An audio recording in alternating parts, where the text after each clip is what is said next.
Hello everyone, আজকে আমি আবার নতুন একটা ভিডিও নিয়ে আসলাম।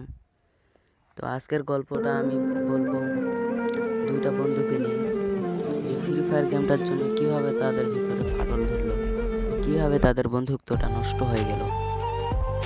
তো আমরা যারা ফ্রি ফায়ার গেমসটা খেলি, আমরা 100 ভাগ মানুষ খেললে 70 ভাগ মানুষই এই ভুলটা করে থাকি। তো আজকের ভিডিওটা চলছে অনেক মারাত্মক। তো বেশি কথা না বলে সকলে গল্পটা মনোযোগ দিয়ে শুনবেন। তো দুইটা বন্ধু ছিল, এই গল্পটা আসছে 2019 সাল, জায়গার নাম বগুড়া।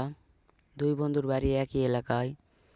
দুই বন্ধু একই সঙ্গে স্কুলে যেত, স্কুল থেকে আসতো, কোনো জায়গায় গ্যাঞ্জাম হলে তারা দুজনে একসঙ্গে থাকতো। তো তারা একদিন স্কুল থেকে বাসায় আসছিল, রাস্তায় দেখে এলাকার কয়েকটা ছেলে পেলে কি যেন একটা মোবাইলে খেলে। তো সেটা অন্য কিছু ছিল না, ফ্রি ফায়ার ছিল। তো তাদের মনে একটা আশা জাগে যে আমরাও আজ থেকে ফ্রি ফায়ার খেলবো। তো তাদের তো নিজস্ব কোনো মোবাইল ছিল না, তাদের বাবা মার মোবাইলে তারা ফ্রি ফায়ারটা ডাউনলোড করে নেয়। তো শুরুটা সবার যেভাবে হয় তাদেরও সেভাবেই হয়েছিল। প্রথমে 0 লেভেল, 0 থেকে 10 লেভেল, 10 থেকে 20 লেভেল, 30 লেভেল, এইভাবে করতে করতে তাদের ভালোই খেলা চলছিল। তারা কোনো যদি আইটেম আসতো, কোনো যদি ইভেন্ট আসতো নতুন নতুন, তারা ইভেন্টটা বের করতে কীভাবে জানেন? দুই বন্ধু এক জায়গায় টাকা জড়ো করতো, করে একটা নতুন ইভেন্ট আসলে এক আইডিতে শুধু টপ আপ করতো। আবার যখন নতুন আরেকটা ইভেন্ট আসতো তখন আরেক বন্ধু টাকা জোগাড় করে দুজনের টাকা মিলে আরেক আইডিতে টপ আপ করতো। তো তারা এইভাবে ইভেন্টগুলো বার করছিল। সবচেয়ে মজার বিষয় হচ্ছে তাদের লেভেল আপগুলো একসঙ্গে হচ্ছিল। তো আস্তে আস্তে দিন পেরিয়ে 2023 সালে পরে তো দুই বন্ধু লেভেলই হয় 65 লেভেলে পাড়া দেয়। তো দুই বন্ধু গেমস খেলতো। এই দুই বন্ধুর মধ্যে এক বন্ধুর মোবাইলের ডিভাইসটা ছিল নর্মাল হয়ে গেছিলো, ডিভাইসটা অনেক খারাপ হয়ে গেছিলো। তো সেইভাবে এতে গেমস খেলতে খেলতে যেই বন্ধুর ডিভাইসটা খারাপ তার ব্যাটারিটা একেবারে লো হয়ে গেল। তো সে তাও খেলা ছাড়লো না, ভাবলো খেলবই আমি। সে মোবাইল চার্জে রেখে চার্জও হয়, গেমসও খেলে। তো এখন ওই বন্ধু যার ডিভাইস ভালো সে তো আর ওখানে খেলতে পারবে না, কারণ ওর ডিভাইস খারাপ, যেহেতু মাইনাস খেয়ে যায়। এজন্য যার ডিভাইস ভালো তাই অন্যদিকে টুর্নামেন্ট খেলতেছে। জানেন তো অনেকগুলো টুর্নামেন্টের অ্যাপস আছে, তো টুর্নামেন্ট খেলতেছে। আর যেই বন্ধুর ডিভাইসটা খারাপ সেই বন্ধু তো আর টুর্নামেন্ট খেলতে পারবে না, সেজন্য সে ম্যাপ ম্যাচ খেলতেছে, র্যাঙ্ক পুশ করতেছে। তো এইভাবে খেলতে খেলতে যেই বন্ধু ডিভাইসটা খারাপ তার 2 লেভেল আপ হয়ে যায়। আর যেই বন্ধু মনে করেন টুর্নামেন্ট খেলতেছে, ডিভাইস ভালো, সে তো টুর্নামেন্ট খেলতেছে, তার লেভেলও আপ হয় না।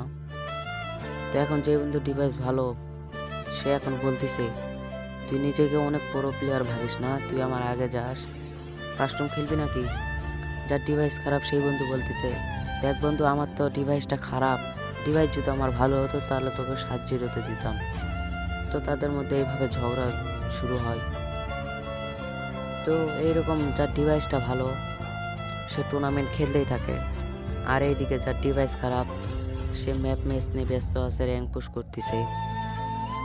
তো একদিন দুই বন্ধু একই লবিতে দাঁড়িয়ে আছে, যার ডিভাইস ভালো সে বলতেছে, বন্ধু আয় আজকে একটা কাস্টম হয়ে যাক। তো বন্ধু আর যার ডিভাইসটা অনেক স্লো খারাপ সে এখন বলতেছে, বন্ধু আমার মোবাইল আজকে খুব খারাপ বন্ধু, যে গরম হয়েছে, এমনি থেকে আমি চার্জে দিয়ে খেলতেছি, আমি কিভাবে আজকে খেলবো, আরেকদিন খেলবো নে। তো এইভাবে কয়েকদিন যাওয়ার পর প্রতিদিন যার ডিভাইস ভালো সেই বন্ধুটা বলতো আয় কাস্টম খেলবি। তো যার ডিভাইস খারাপ সে একদিন রাগ হয়ে বলল, আয় এত অপমান ভাল লাগে না, আয় তোকে আজকে 7-0 দিব। তো কাস্টম খেলতে খেলতে প্রথম ম্যাচটা জিতলো যার ডিভাইস ভালো সে, পরের ম্যাচটা জিতলো যার ডিভাইস খারাপ সে। তো তৃতীয় নাম্বার ম্যাচে যায় যে বন্ধুর ডিভাইসটা খারাপ তার ক্যারেক্টারটা অটোমেটিক কম্পিউটার হয়ে যায়। তো এখন যার ডিভাইস ভালো সে এখন বলে, দেখে যে তার বন্ধুর কম্পিউটার হয়ে দৌড়াচ্ছে। তো সে এখন ভাবে আমার স্ক্রিনশট নিয়ে রেখে কালকে স্কুলের সবাইকে দেখাবে যে আমার বন্ধু খালি বড় বড় গল্প করতে পারে কিন্তু কিছু করতে পারে না। তো দেখতেছে ক্যারেক্টার কম্পিউটার হয়েছে, সে আরো বেশি করে পিটাচ্ছে, বেশি করে মারতিছে। তারপর যখন ম্যাচ শেষ হয়ে গেল, বন্ধু তাও ব্যাক আসে না গেমে আর। তো সেই বন্ধু ম্যাচ শেষ হওয়ার পর ইচ্ছাকৃতভাবে যার ডিভাইস খারাপ সেই বন্ধুর কাছে ফোন দিয়েছে। 3-4 বার ফোন দেওয়ার পর ফোন ধরে না। তারপর যখন ফোন দিল, তার বাবা ফোনটা রিসিভ করে বলল যে বাবা, আমার ছেলে তো কারেন্টের শর্ট খেয়েছে। তখন যে বন্ধুর ডিভাইস ভালো, সে তার চোখ দিয়ে পানি বন্যার মতো বয়ে যাচ্ছে, সে তো হাউমাউ করে কান্না করছে। সে ভাবতেছে যে আমার জন্যই মনে হয় আজকে আমার বন্ধুটার এইরকম হলো। আমি যদি কাস্টম খেলার চ্যালেঞ্জ না দিতাম, বন্ধু তাহলে আসতো না, চার্জে দিয়ে মোবাইলটা খেলতেও না, শটও খাতো না। তো সেটা ভাবতেছে আর কাঁদতেছে। কিছুদিন পর যে হাসপাতালে ছিল সে মারা যায়। তো সেই বন্ধুটার কান্না। তো আমরা প্রতিনিয়ত জানি এই ভুলটা আমরা করেই থাকি। অনেকে আসি মোবাইল চার্জে বসিয়ে গেমস খেলি। তো আমরা চেষ্টা করব মোবাইল যেন চার্জে দিয়ে না গেমস খেলি। তো সকলে ভালো